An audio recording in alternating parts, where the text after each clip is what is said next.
Hello प्यारे दोस्तों, कैसे हैं आप लोग। उम्मीद करते हैं दोस्तों अच्छे होंगे। आज हम लोग दोस्तों क्लास 11 के सेकंड चैप्टर में that is the atomic structure परमाणु संरचना की जो बात कर रहे हैं, वहाँ पे हम लोगों ने काफ़ी कुछ बात किया था कि परमाणु क्या है, और धीरे धीरे इस बात पर चर्चा हुई थी कि परमाणु के अंदर क्या है, किस चीज़ का बना हुआ है। तो अभी तक ये बातें स्पष्ट हो पाई थी दोस्तों कि परमाणु जो है वह इलेक्ट्रॉन और प्रोटॉन नामक पदार्थ उसमें अंदर है जिससे वो बना हुआ है। तो सबसे पहले हमारे जॉन डाल्टन साहब ने बताया था कि पदार्थ कणों का बना है जिसे परमाणु कहते हैं। फिर परमाणु किसका बना है, इलेक्ट्रॉन प्रोटॉन का बना है। फिर इसके बाद थॉमसन साहब ने अपना परमाणु मॉडल दिया। उनके परमाणु मॉडल में कुछ कमियां रह गई, तो आगे चल के रदरफोर्ड ने जब अल्फा पार्टिकल स्कैटरिंग किया तो उसके आधार पे, मतलब जब अल्फा किरणों का प्रकीर्णन के द्वारा नाभिक की खोज किया तो उस वक्त ही उन्होंने परमाणु मॉडल की व्याख्या की कि आखिर परमाणु मॉडल का मतलब कैसे इलेक्ट्रॉन प्रोटॉन ये सारी चीजें है ना। अभी न्यूट्रॉन का खोज अभी तक तो हुआ नहीं था, 1911 की ये बात है। तो उस टाइम पे इलेक्ट्रॉन प्रोटॉन आखिर परमाणु के अंदर कैसे रहते हैं, जैसे मैंने बता दिया इस घर में सुरेश महेश रहते हैं, लेकिन कैसे रहते हैं, सुरेश किस कमरे में रहता है, महेश किस कमरे में रहता है, वो ऊपर रहता है, नीचे रहता है, कहाँ रहता है, इस तरीके की बातें करने के लिए, बताने के लिए रदरफोर्ड ने अपना परमाणु मॉडल दिया। तो दोस्तों रदरफोर्ड का जो परमाणु मॉडल है वो कुछ सब पॉइंट्स में है, तो इनको एक एक करके हम लोग डिस्कस करते हैं। आप चाहे तो इसका स्क्रीनशॉट ले लीजिए। ओके, यस, आप इसको नोट कर लीजिए, याद कर लीजिए पॉइंट वाइज पॉइंट। पहला पॉइंट है परमाणु अति सूक्ष्म गोलाकार विद्युत उदासीन कण है जो दो भागों से निर्मित है। पहला भाग है धनावेशित भाग और दूसरा भाग है नाभिक के बाहर का क्षेत्र। मतलब पहला भाग है धनावेशित भाग और दूसरा भाग क्या है कि इस धनावेशित के बाहर का क्षेत्र, जहां क्या रहते हैं दोस्तों, इलेक्ट्रॉन रहते हैं। जहां क्या रहते हैं, इलेक्ट्रॉन नामक जीव, इलेक्ट्रॉन नामक प्रजाति रहता है। तो रदरफोर्ड के परमाणु मॉडल का पहला पॉइंट क्या है, परमाणु अति सूक्ष्म गोलाकार है। यह विद्युत उदासीन कण है जिसमें दो भाग हैं। पहला धनावेशित भाग जिसे नाभिक कहते हैं, और दूसरा नाभिक के बाहर का वह क्षेत्र जहां पर क्या रहते हैं, इलेक्ट्रॉन रहते हैं। ठीक दोस्तों, चलो परमाणु का कुल धनावेश तथा समस्त द्रव्यमान, है ना, परमाणु का कुल धनावेश तथा समस्त द्रव्यमान परमाणु के केंद्र में एक अति सूक्ष्म भाग में संचित रहता है जिसे नाभिक कहते हैं। एक अति सूक्ष्म भाग में संचित रहता है ना। जैसे बहुत हल्की चीज ले लें हम, या रुई ले लें या लाई खाने वाला ले लें, और उसको मतलब ऐसा झोले में भर दें, और बीच में किसी तरीके से हम 5 किलो का बटखरा रख दें, तो इतना लाई है और इसमें बीच में 5 किलो का बटखरा है। तो इसका जो संपूर्ण कहने का मतलब द्रव्यमान होगा वह इस बटखरे के द्रव्यमान पर ही निर्भर करेगा, है ना। इतना लाई है लेकिन इतना छोटा सा बटखरा जो हमने रखा हुआ है उस पर ही निर्भर कर रहा है, क्योंकि वही ज्यादा वजन है, कठोर है, भरतू है। तो उसी तरीके से कि परमाणु का कुल जो धनावेश और समस्त द्रव्यमान है वो परमाणु के केंद्र में ही स्थित होता है, जिसे हम लोग क्या कहते हैं, नाभिक कहते हैं। नाभिक की त्रिज्या दोस्तों 10⁻13 से 10⁻12 सेंटीमीटर होती है, और परमाणु की त्रिज्या जो होती है वो 10⁻8 सेंटीमीटर होती है। इससे पहले मैंने आपको बताया था अल्फा किरण प्रकीर्णन में कि बड़ा सा क्या है, बड़ा सा हमारा फुटबॉल का या क्रिकेट का मैदान है, और उस मैदान के बीचों बीच छोटा सा पिद्दू सा गेंद रखा हुआ है ना, पिद्दू सा गेंद रखा हुआ है। तो वही क्या है, हमारा परमाणु का नाभिक है। तो उसकी त्रिज्या जो होगी वो छोटी होगी, तो उसकी त्रिज्या क्या है, छोटी है, और परमाणु की त्रिज्या इसके अपेक्षा में क्या होती है, बड़ी होती है। ठीक, इसको 1 फर्मी या 2 फर्मी के नाम से भी जानते हैं। ठीक है दोस्तों, अगला पॉइंट है परमाणु में इलेक्ट्रॉन नाभिक के चारों ओर अपेक्षाकृत अधिक दूरी पर विभिन्न कक्षाओं में क्या करते हैं दोस्तों, घूमते रहते हैं। विभिन्न कक्षाओं में क्या करते रहते हैं, घूमते रहते हैं। मतलब ये परमाणु का नाभिक है, यह एक कक्षा हो गई, ये ना, यह पहली कक्षा हो गई, फिर दूसरी कक्षा हो गई। इसी में क्या करते रहते हैं, इलेक्ट्रॉन ऐसा घूमते रहते हैं, ऐसा कहना था हमारे रदरफोर्ड साहब का। फिर अगला पॉइंट क्या कहता है, परमाणु में इलेक्ट्रॉन की संख्या व नाभिक में स्थित धनावेशित यूनिट की संख्या बराबर होती है, इसलिए परमाणु उदासीन होता है। इसलिए परमाणु क्या होता है दोस्तों, उदासीन होता है। मतलब नंबर ऑफ प्रोटॉन्स जो कि हमारा कहाँ है, नाभिक में है, और उसके बाहर रिवॉल्व मतलब घूमता हुआ इलेक्ट्रॉन का संख्या दोनों का बराबर होता है, इसलिए परमाणु उदासीन होता है। ठीक, चल अगला पॉइंट है, इलेक्ट्रॉन पर नाभिक आकर्षण बल निकालता है। पर इलेक्ट्रॉन नेगेटिव चार्ज है, नाभिक पॉजिटिव चार्ज है, खींचेगा, आ जाओ भैया तुम हमारे पास आ जाओ, है ना। तो क्या कर रहा है, इलेक्ट्रॉन पर नाभिक आकर्षण बल आरोपित करता है, परंतु इलेक्ट्रॉन नाभिक में नहीं गिरते हैं, क्योंकि इलेक्ट्रॉनों के परिक्रमण के द्वारा उत्पन्न अपकेंद्र बल नाभिक द्वारा आकर्षित बल को संतुलित करता है। ठीक है दोस्तों, यहाँ पे दिमाग ये होगा, ये नाभिक है, इसके बाहर इलेक्ट्रॉन ऐसे ऐसे घूम रहा है, तो और ये नाभिक पॉजिटिव चार्ज है, इलेक्ट्रॉन नेगेटिव चार्ज है, तो नाभिक खींचेगा, आओ इलेक्ट्रॉन आओ मेरे पास, क्योंकि पॉजिटिव है ये, नेगेटिव, पॉजिटिव नेगेटिव में आकर्षण होता है, तो ये इसमें आके गिर जाता तो सारा परमाणु का अस्तित्व ही खत्म हो जाता। परंतु ऐसा नहीं होता है। ऐसा क्यों नहीं होता है, इसके लिए रदरफोर्ड साहब का कहना था कि जब यह इलेक्ट्रॉन घूमना चालू करता है तो इसके द्वारा उत्पन्न अपकेंद्र बल मतलब बाहर की तरफ लगने वाला बल आकर्षक बल को संतुलित करता है। जैसे अगर आप किसी धागे में एक छोटा सा पत्थर बांध के ऐसा घुमावत रहा, तो घुमाने से क्या होगा कि इस पत्थर पे आप अंदर की बल आरोपित कर रहे, अंदर की तरफ बल लगा रहे हैं, लेकिन ये पत्थर परिक्रमण के कारण यह बाहर की तरफ बल आरोपित कर रहा है। इसको अपकेंद्र बल कहते हैं। मतलब गलती से आपसे हाथ से छूट जाए तो बाहर की तरफ ही जाएगा, वो अंदर की तरफ नहीं है, किस तरफ जाएगा, बाहर की तरफ ही जाएगा। इसका मतलब बाहर अपकेंद्र बल लग रहा है, और उतना ही अपकेंद्र बल लग रहा है जितना आप उसको अंदर की तरफ क्या कर रहे हो, खींच रहे हो। मतलब आप खींच रहे हो घुमाने के लिए, आप अंदर की तरफ बल लगा रहे हो, और वो बाहर की तरफ क्या हो रहा है, बल लगा के घूम रहा है।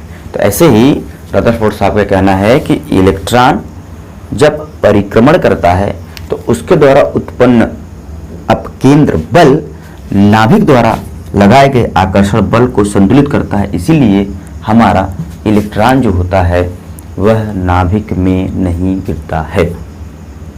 ठीक दोस्तों, तो जो हमारा रदरफोर्ड का परमाणु मॉडल था यह कुछ सूर्य के ग्रहों की परिक्रमा जैसा था, इसीलिए इनके परमाणु मॉडल को, रदरफोर्ड के मॉडल को सौर या ग्रही परमाणु मॉडल कहा गया, क्योंकि जैसे ग्रह सूर्य के चारों ओर चक्कर लगाते हैं वैसे नाभिक के चारों ओर इलेक्ट्रॉन चक्कर लगाते हैं।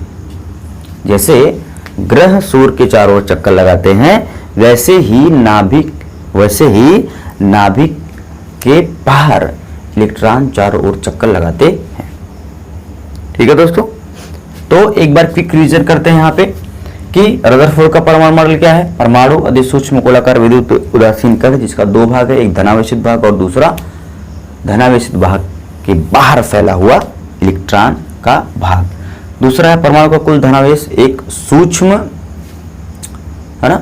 भाग में रहता है, जिसे हम क्या कहते हैं, नाभिक कहते हैं, और उसी नाभिक में परमाणु का समस्त द्रव्यमान भी रहता है। याद रखना है, तो परमाणु का भार होगा वो न्यूट्रॉन प्लस प्रोटॉन पर होगा। इलेक्ट्रॉन का भार बहुत ही सूक्ष्म है, मैंने कल भी बताया था आपको।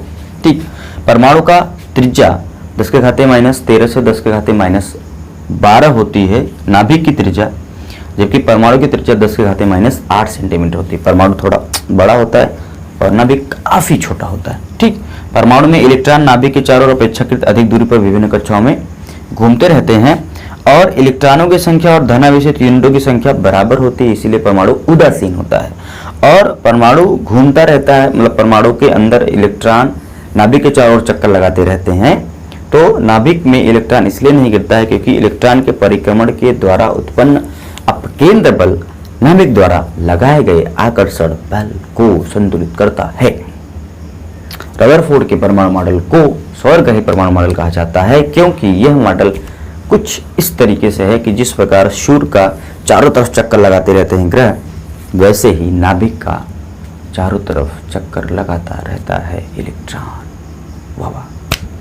तो दोस्तों यहाँ पर बहुत अच्छी अच्छी बातें हमारे रदरफोर्ड साहब ने बताई, परंतु रदरफोर्ड के परमाणु मॉडल में कुछ कमियां रह गई। तो रदरफोर्ड के मॉडल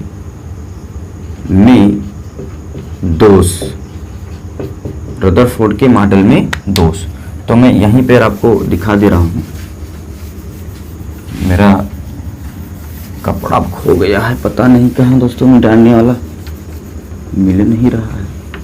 चलिए, यहीं पर इनके हम दो दोष, इनके सबसे मेजर दोष थे। दोष मतलब अवगुण, दोस्त नहीं। तो पहला दोष था कि रदरफोर्ड परमाणु के अस्थायित्व की व्याख्या नहीं कर पाए।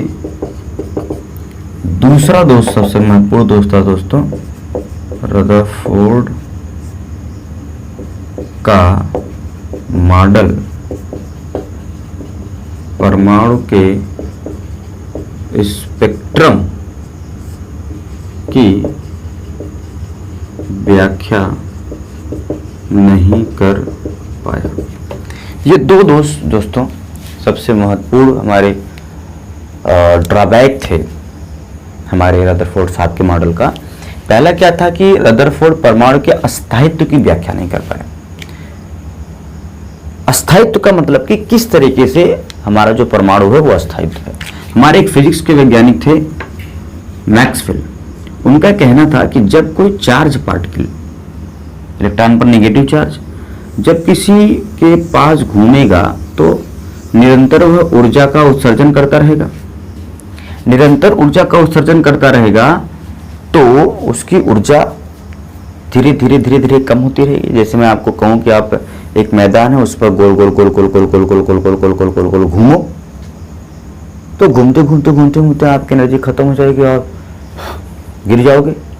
वैसे ही यह इलेक्ट्रॉन विद्युत आवेशित कण है, इसमें नेगेटिव चार्ज होता है।